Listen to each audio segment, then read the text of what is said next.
Good evening, everybody. My name is John Michael Lasher. I'm the Director of Fine Arts and Music Education here in the district. Thank you.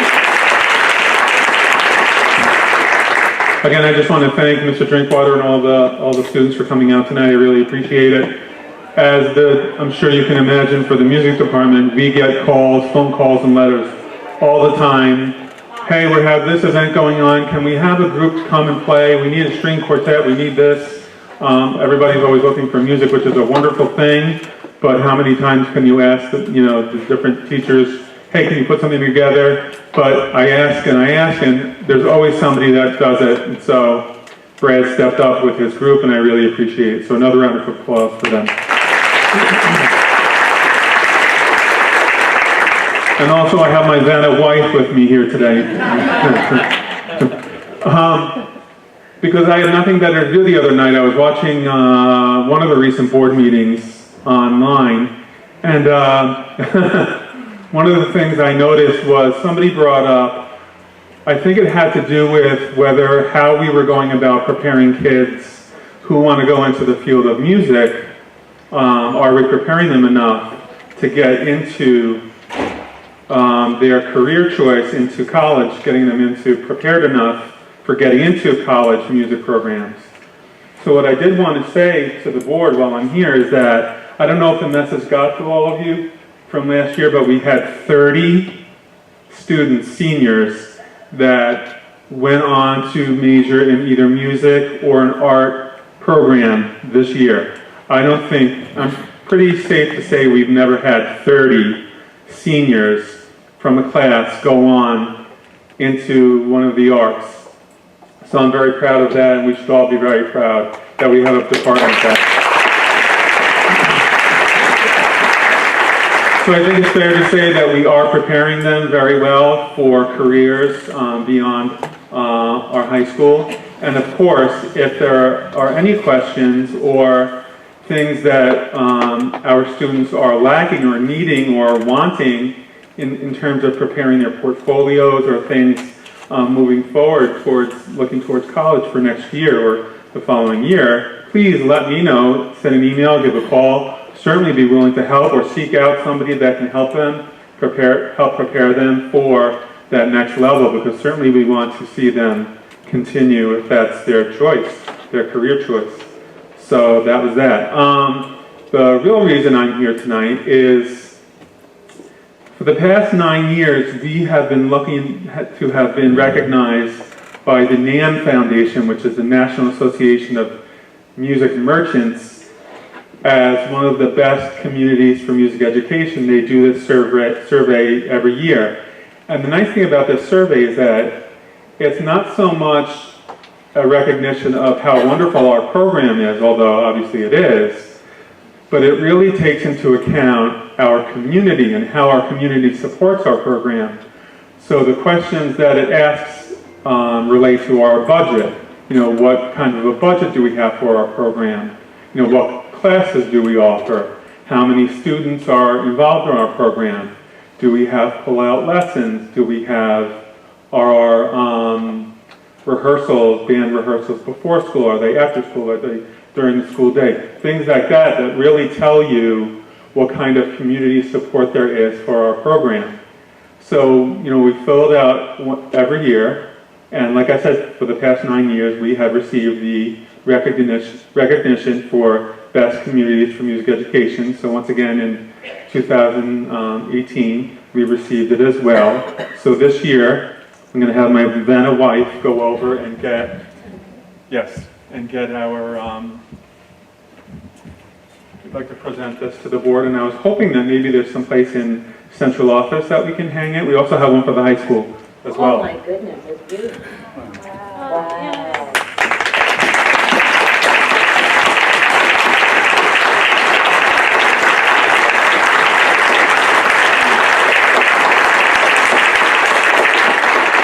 So again, I say congratulations not to the music department, but to the entire Connecticut community on your support, and the Board of Education, of course, on your support of our music and art department, for being able to do the wonderful things we do, and for being recognized for an award such as this.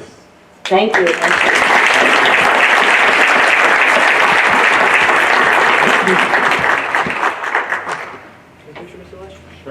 Can the board take a picture with Ms. Lasher as well? Come on down.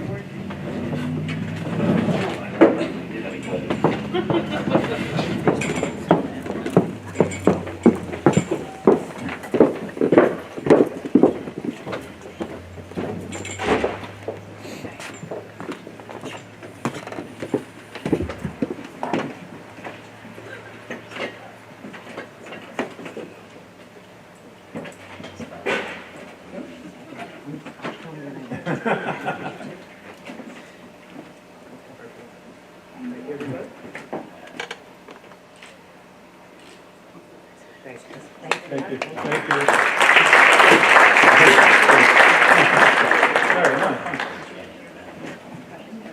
Thank you, everybody. Thank you, thank you.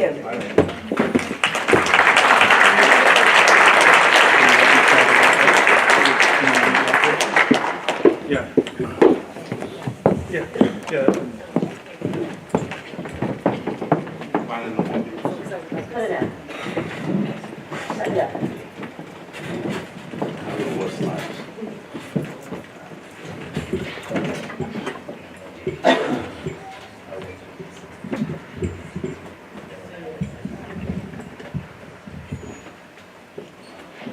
Am I on? So no stranger to this auditorium, I'd like to introduce to you Mr. Stu Pollack, who is the president of the Connecticut Principals and Directors Association, to speak with the board this evening. Thanks for putting me after those kids and after John. That's great. Bathrooms are out to the right. Now's a good time to go. You know, I had prepared remarks, but I'm going to toss them aside. After seeing these kids sing and my inspiring and good friend John Lasher speak, I think you know there's something about Connecticut that's wrapped up in all of that. And while we were standing with one of those kids, I kind of looked out in the crowd, and of course everyone is smiling. But I looked at my colleagues, my principals and directors, and there's a different kind of smile as we look and try and figure out, if we, especially the elementary principals, try and figure out if we can recognize those kids who went to our school. And for each one that I picked out, I know I had a very special sense of pride. And Brad, I want to thank Brad for the shout out to the elementary school, because we do agree that those early years are very, very important in supporting and creating a music program K-12. Now, of course, in school, it's the arts, it's sports, it's clubs, it's extracurriculars, it's all of that stuff that we try and make Connecticut the best community it can be, the best in the world. And that is thanks, it all starts with the Board of Ed, which is where I'm getting to what we appreciate how you support the finer details in our kids' education, the arts and beyond, outside the core academic subjects, which of course are very, very important. And we do appreciate the support in everything. But that's what I was thinking about when I was watching these kids and thinking about, oh boy, no, I have to follow this. And for John to come out on a night like tonight, we know how important Connecticut is to him. And again, it starts with the leadership, and we thank you. We thank you very much for supporting everything that why we come here every day. So that's my message. Thank you. Thank you. Thank you.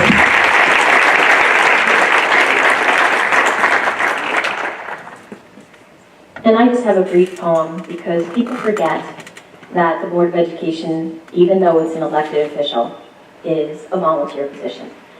So it's just a brief, anonymous poem called Why I Volunteer. It's not for the money, nor for the fame. It's not for any personal gain. It's just for the love of fellow man. It's just to lend a helping hand. It's just to give a tithe of self. That's something you can't buy with wealth. It's not for the medals won with pride. It's just for the feelings deep inside. It's that reward deep in your heart. It's the feeling you have been a part of helping others far and near that makes you be a volunteer. Thank you so much for all that you give to Connecticut, because all of these programs are here for because you guys have sponsored them and keep them in our buildings for our kids. So the beautiful flowers in front of you are a thank you gift from my cabinet. I hope they enrich your presence and enhance your domiciles, because you enhance education for Catholic students. So thank you so much. Thank you very much.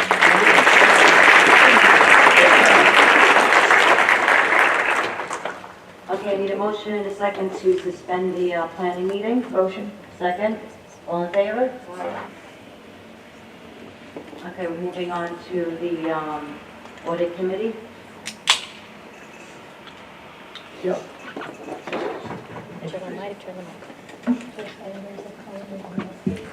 Joe Sanders of Cullen and Cullen and Danowski. no. Good evening to the Board of Education and the community. I am a partner with Cullen and Danowski. I am here to report on the external audit for fiscal year June 30th, 2018. Each year, the Board of Education has to look at an external audit function. I am appointed by the Board of Education. My job is to render a financial statement and an opinion on whether or not the financial statement document fairly presents the condition of the school district as of June 30th, 2018, and for the year then ended. My opinion is a positive opinion. It's an unmodified opinion. And so that's the highest level of assurance that the Board of Education gets, that we feel the financial statements fairly present. In conjunction with some of the accomplishments that the Board of Education has made during the year and the school district, I just wanted to note a few, just as a reminder, because I know that you work very hard to create a budget that perpetuates the programs that you have, and at the same time be financially and fiscally responsible. And so just to go through, because of your positive financial condition, some of the things that you were able to do during the past year. So as the board knows, the district will temporarily finance capital projects. It's until such time as they actually need to bond them, and that has to be done within 5 years of whenever that temporary financing takes place. And so through budgetary savings in years past, one of the accomplishments the Board of Education fulfilled during this past year was to pay down those bond anticipation notes, over $10 million of those notes. And so why is that a good thing? Because there's interest savings, okay? It means that you don't have to permanently bond something that you were able to come up with the funding out of surplus or savings in the budget. The district had bond anticipation notes during the year for capital work. You were able to go ahead and permanently finance those because you did need to do that at the conclusion of the scope of the work. And when you did do that, because of your positive financial standing, you were able to borrow at a very preferential rate. It's 2.82%, okay, and that's pretty good over a 15-year period of time. That's another positive thing that the Board of Education and the school district was able to do. You had some debt outstanding that was issued a number of years ago. You were able to go ahead and refund that debt.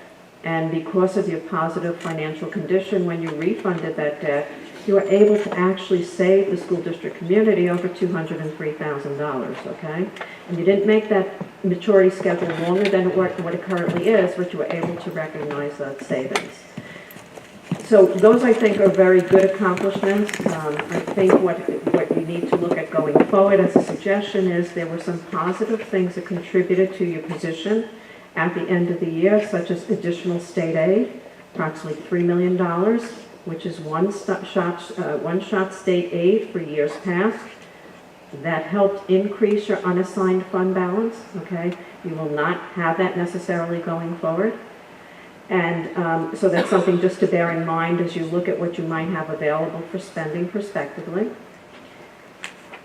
We looked at implementing GASB 75 in this financial statement on behalf of the school district. This was the first year that you needed to look at implementing GASB 75 to be in compliance. And just as a reminder, we talked about this at the planning meeting a little bit. This has to do with financially presenting other post-employment benefits. In years past, under Government Accounting Standards Board number 45, you could amortize that over a 30-year period of time. And so when it was presented for financial reporting purposes, it was not as great a liability as it is currently presented. So now the requirement is you currently present it at its full discounted rate. in conjunction with the actuarial report that's been rendered to the school district.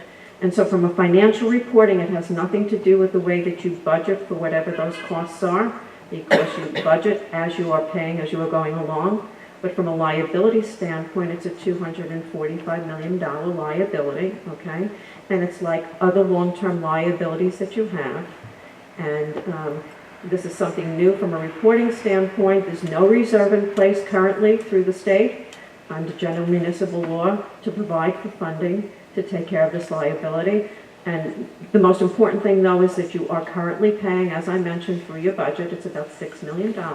It's provided for in your budget. You are current. You have not fallen behind, okay? It's just a reporting model. The other reports that we render to the Board of Education are an extra classroom report. And so the extra classroom funds are not under the control of the business office, but the State Education Department wants us to report to the Board of Education in a financial statement format what those clubs and activities have generated in receipts and what they've spent as far as disbursements, and by club and activity what the cash balance is at the conclusion of the year. So you have that report. There's approximately $1 million worth of transactions that run through the clubs and activities in the aggregate. You have a lot of participation and a lot of great clubs for the students. We look at the controls over those activities. Those controls, checks and balances over the financial transactions are good. There's student involvement, there's faculty involvement, and that's basically what the state is looking for. So that is a positive report. We've also given you a communication under Auditing Standards 260. It described what we've done during the course of the audit. If there were any problems during the audit, they would be identified there. There were no problems identified. We give you, attached to the tail end of that document, some adjusting journal entries that we suggested to the school district. And a lot of these are due to the timing of our audit process. So the district closes their books and records in June. We perform our audit September through the first part of October. Our report is actually dated October 15th. And at that point, then there's some subsequent transactions that we look at from a scope level. Are they material to the financial statement? If they are, we suggest that the school district record those adjustments, and they have. And so that's important for you to know, because you want to make sure the district's books and records match up with the financial statements, okay? And there's nothing in those transactions that would affect the information that's coming to the Board of Education on a monthly basis. So what I mean by that, you receive appropriation and revenue status reports. That's all good information. That's timely, it's correct, it's representative of what the accounting records maintain. The last document that at this point we presented is what's known as a management letter. And so part of our role is to look at the financial controls that are in place, checks and balances. The district continues to have a very good internal control structure in place, checks and balances over the financial transactions. We start the management letter off with certain things that we brought to the Board of Education's attention last year.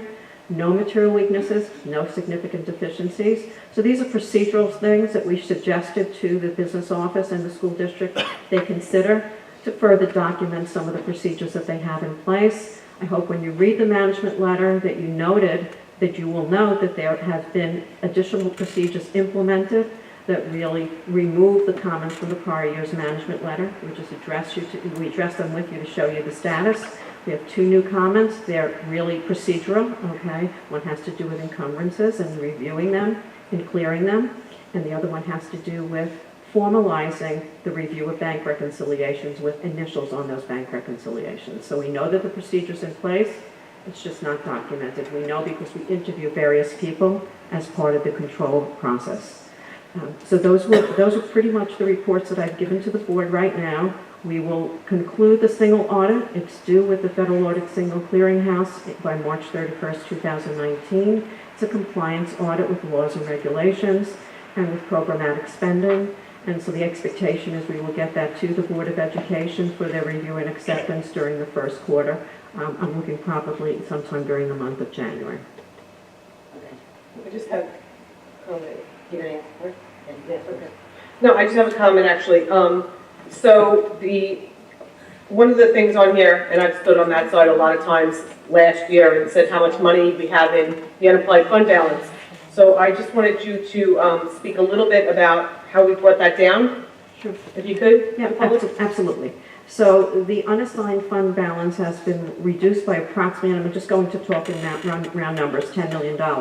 And remember when I explained that the Board of Education and the school district were able to pay down those bond anticipation notes rather than look at permanent financing of over $10 million?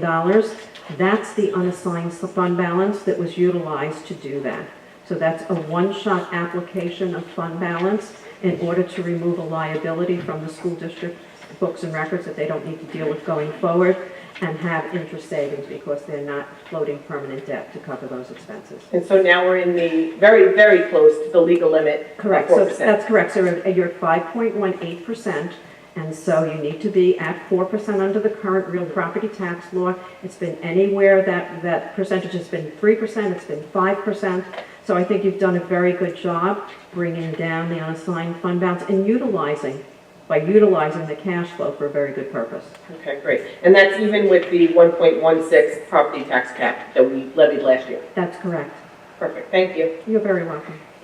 Okay, so I wanted to address the lunch program because I see again that there's even more of a significant loss.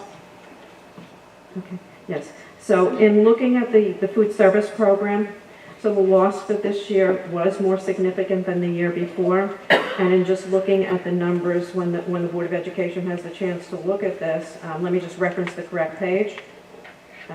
Back on page 21 of the draft document, the food service program had a loss of about $281,000. Okay, during the previous year, it was some in the neighborhood of about $160,000 in round numbers. One of the differences had to do with the health insurance waivers. Okay, so to the extent that people waived having health insurance, they get reimbursed from the school district. In the previous year, that amount had been charged through the general fund. During the current year, that's been charged through the school lunch fund. It's about, in round numbers, $50,000. So that's part of the variance between 2017's numbers and 2018's numbers. You know, the driver really is that the food service sales are down, okay, and the costs are up. Benefits are expensive, okay, salaries are expensive. Those are the two drivers on the spending side. The food costs stayed relatively the same between the 2 years. But I was told that this is not exclusive to Connectquot, that this is going on all over, all the districts, that they're having the same issue. Is that true? That, to the extent that Connectquot doesn't have a large reimbursement for free and reduced lunch, that's absolutely true. Those shortfalls on an operational basis have been getting larger and larger. The districts that have been successful in being self-sustaining are larger districts with a larger population of children who receive those types of meals. So, schools like ours, comparative, are we within the realm of losses? Let's say as a school in our... I think it's hard to say. I think if you get to a place where you're looking at what a true shortfall is and you provide from the budget as an operating transfer when the budget is presented to the community, and you understand that it costs $250,000 to run the program or $150, that's really a Board of Education decision as to whether or not they want to, you want to continue to do that. There really isn't a number that's, a true number as to what would be a good number or not a good number. So if we outsource the program, there's not any relative savings to doing that, or it's really hard to determine that? I think you would look to talk with the consultant as to what that scenario would generate, because even outsourcing, there's different ways that the program can work. Some programs retain their existing staff to some extent. Some outsource all staff, they use their own staff, and sometimes they put a director in the program, all different permutations of what you could be looking at. Okay, also too, I looked at the NG performance, we had a 5.8 million. I think maybe John can answer that question if all that work's been completed, because that bond, performance bond was in 2013. That was John here? I don't know of any performance that was done in 2013. Yes, according to here, it's 2013, $5.8 million. What page is it?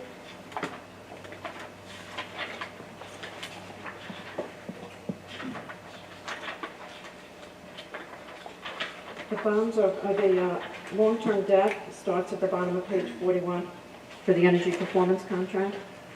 So Page 41, yeah, the bottom of 41. So the financing took place in July of 2013.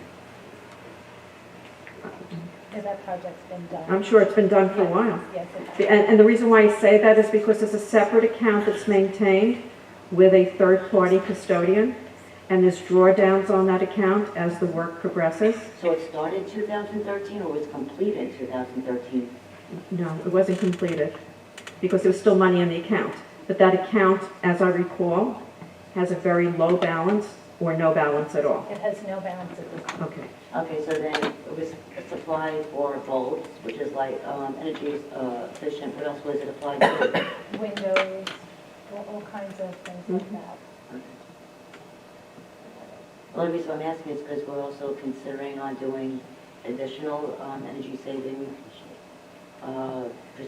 measures. Is that correct? That's correct. So I have one more question for you, Donna. Yeah. Just one more. So last year, I guess we did the 0, so I guess going forward, probably closer to the 2% cap to keep within.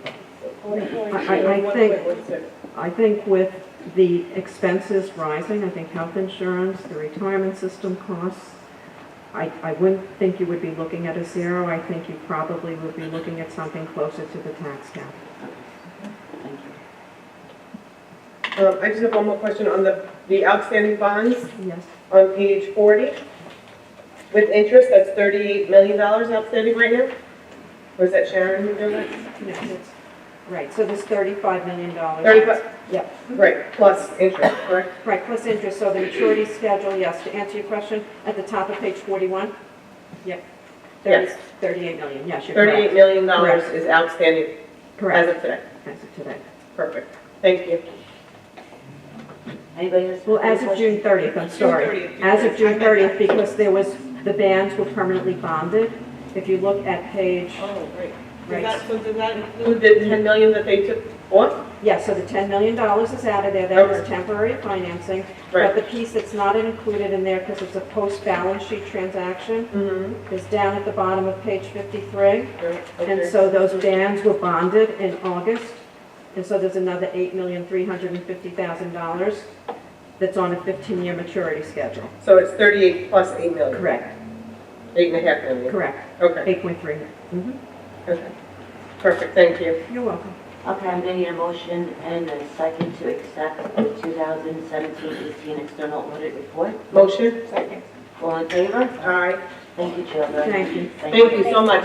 You're welcome. I wanted to thank the business office for the good job that they did. Sharon does a wonderful job. Thank you, Sharon. Thank you, Sharon. Okay, we need a motion and a second to adjourn the audit meeting portion. Motion. Second. All in favor? Aye. Okay, we're reconvening to the planning meeting. I need a motion and a second. Motion. Second. All in favor? Aye. Okay, we're moving on to recognitions. Is that you, Linda? Okay. Okay. I would like to introduce to you a Connecticut graduate, a retired teacher, and a retired administrator, all rolled into one, Mr. James Maloney. Please welcome Mr. Maloney.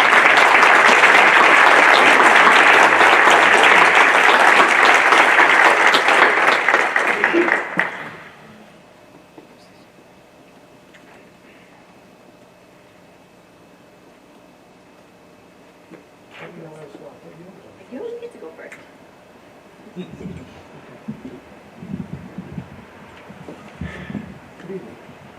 Just close enough? The family would like to thank everyone that was involved in this distinct honor. All the people that generated the concept, the Board of Ed for approving it, the people that voted for it. It was well received by the family and by Helen. I'd like to give you a sense of Helen's mindset, if I can. When Helen was in the hospital and I couldn't get to go see her, I would call her. And one day I called, and she picked up the phone, and she was very cheery. And she said that someone had come to see her. And the person was standing at the foot of the bed. And I was to guess who it was. And I'm like, do you know how many thousands of people that you know and that know you, and you want me to guess one person? Well, she was a little miffed, to say the least, as you know. When we moved forward a couple weeks later, and she was told about this honor that she was going to receive, she responded with 20 seconds of silence. She was speechless. And she was speechless because she had no idea it was coming. And as most of you who have worked with her very closely, she was not in control. And control is very, very important to her. So we started to talk about it, and we talked about the reasons why she would have received this honor. And one was that she had a number of people that she knew through all of the activities that she had been involved with. The other was a comment that Sharon Donnelly made when Sharon read her resume. And Sharon said that this is the first resume that she had seen that was single-spaced and in a very small font, giving a sense that she had done a lot of things. So we talked about these things, and in the process of talking about it, she kept saying, I simply did the things I had to do. She kept repeating that. And then finally I said, and the people liked what you had to do and what you did. And she thought about that and accepted it and was very content and very happy. It was something that she didn't expect, and I was glad to see that she heard about it when she did. On a personal note, I want to thank the people that have honored her with this, because I got 20 seconds of silence out of her without her rendering an opinion, which I thought was a very, very good thing for me. So on that note, I'll say thank you. Thank you. Thank you.